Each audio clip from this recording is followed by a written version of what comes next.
Dear students, welcome to the lecture series on power system analysis. Today we will be discussing the topic swing equation. So this particular swing equation will be giving you a relationship between the change in the position of the rotor with respect to time when a disturbance occurs. Okay, during the disturbance or in a steady state, this particular equation is valid. So how your rotor response to different disturbances is being dealt in by this particular equation. Now we will consider this figure of a synchronous machine, and for this machine the input is a mechanical power that is being fed into the turbine system, and output will be in the form of electrical energy. So the input mechanical energy that is fed into the system will be reflected into the machine or towards the machine as a change in your torque. So once you are increasing the mechanical input, your torque on the rotating system increases, and it is specified by shaft torque. So your turbine will be coupled to the shaft of the synchronous machine, and a shaft torque will be produced. And once a shaft torque is produced, your rotor will be rotating, and as you know, your rotor will be provided with a DC excitation, and once the rotor rotates, some induced EMF will be produced on the stator coils or stator conductors, and because of that induced EMF, based on the Lenz's law, some electromagnetic torque will be produced which will be opposing your shaft torque, which is given as TE. Okay, so your electromagnetic torque will be opposing your shaft torque. Okay, now during this condition there will be some oscillations in the system, in the rotor. So we are trying to understand such oscillations during disturbing conditions. Now before the disturbance or during a steady state condition, you have your shaft torque being balanced by your electromagnetic torque. That is, there is no change in your position of the rotor. Your shaft torque is being balanced by your electromagnetic torque. Whatever the power that is being fed into your rotor system is being equally taken out as an electrical output, assuming your losses to be negligible. Now during this condition, your rotor has no acceleration or deceleration because your powers are balanced, your torque is balanced, and you can consider this as a stable operation of the system without any change in a rotor position or any change in your acceleration. Now once your acceleration and deceleration is zero, your speed will be constant. Okay, so you can think of something like your rotor and the stator MMF are at synchronous speed, and you have some 50 Hz frequency for the voltage being generated in case of a synchronous generator. Now during the disturbance, your T shaft and TE will be different. There will be an unbalance between the shaft torque and the electromagnetic torque. Okay. Now once your mechanical input increases, your shaft torque increases. So your this electromagnetic torque will be produced in order to balance the shaft torque. So during this process, there will be some inertia torque and damping torque being produced in order to balance this shaft torque and electromagnetic torque. Now your damping torque is provided or will be formed within the damper windings and other conductors in order to reduce the oscillations in the rotor.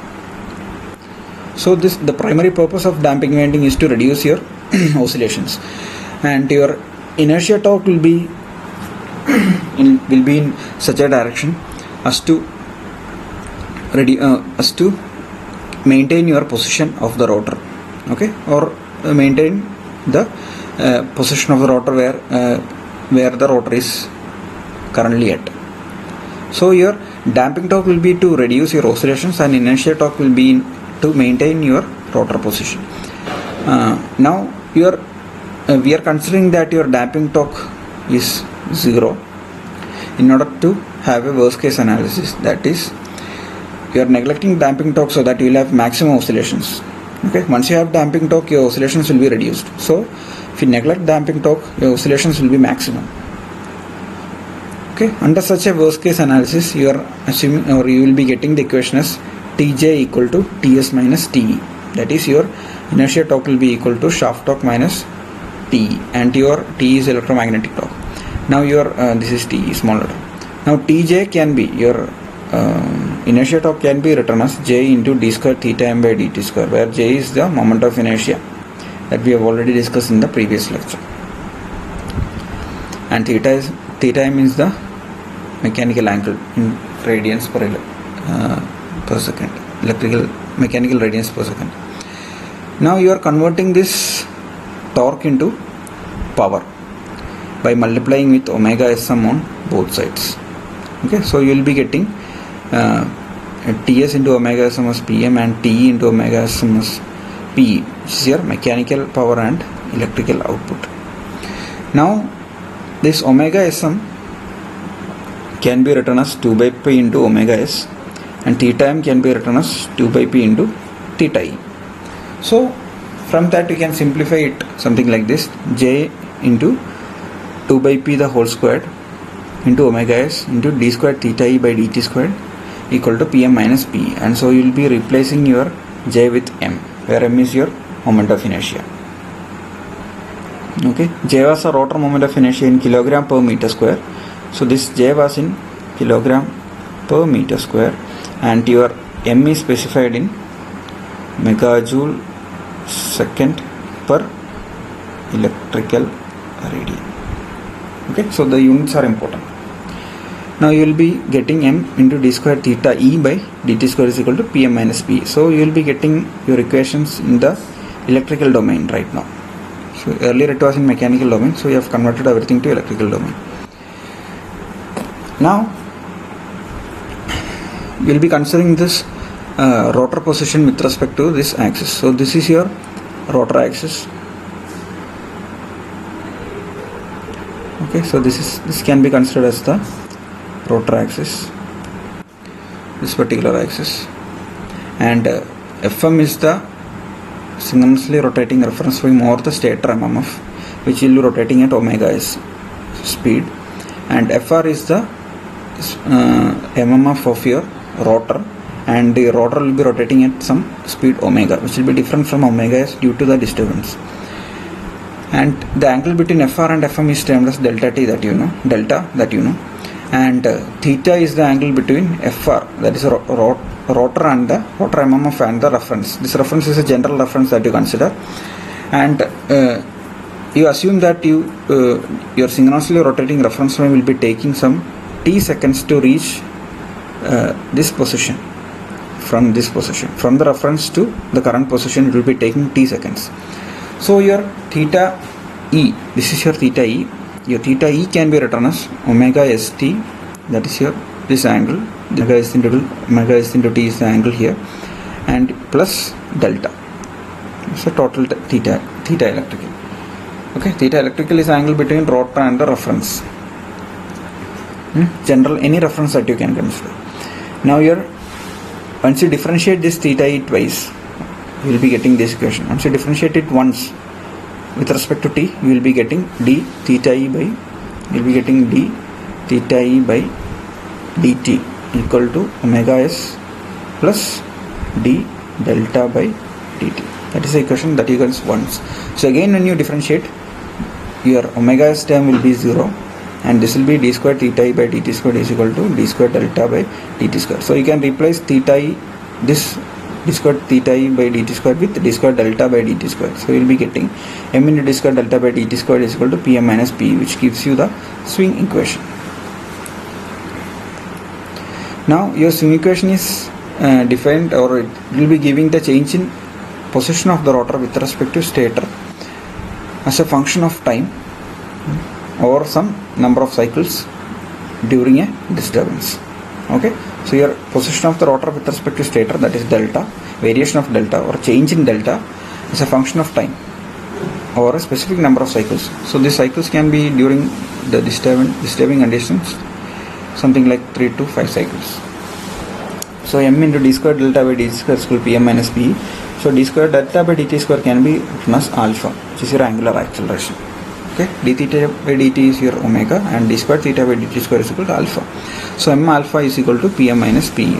So under steady state condition, your Pm is equal to Pe, that is your mechanical input will be balanced by your electrical output. So you will be getting alpha, m alpha equal to 0 or alpha equal to 0. So your d square delta by dt square is equal to 0, and when you integrate it, you will be getting, okay, when you integrate it, you will be getting d delta by dt is equal to constant, or your speed is constant during your steady state condition. There is no acceleration or deceleration, your alpha is 0 and your speed is constant. Now during your disturbance, what happens is that your Pm minus P will be greater than 0 or Pm minus P less than 0. If your Pm minus P is greater than 0, m alpha is greater than 0 or alpha is greater than 0, or you have an accelerating condition. Once you have acceleration, your rotor speed increases, and if your Pm minus P is less than 0, your m alpha will be negative and you will be having a decelerating condition, or your rotor speed decreases. Okay, your position varies as well as your rotor speed decreases. Now these are the things that you need to understand from the swing equation. Now the applications of swing equation will be during your transient stability analysis, as we will be discussing equal area criteria. Okay, so you will be having equal area criteria analysis that will be used in transient stability analysis. And in order to understand steady state stability, you can go for solution of swing equation. Again, swing equation is a non-linear equation, so you need to have some certain techniques to find out the solution. So you'll be doing that, and you'll be understanding, or you can understand steady state stability. Okay, so this swing equation is a very important topic. Kindly understand the equation correctly and understand the applications. Thank you.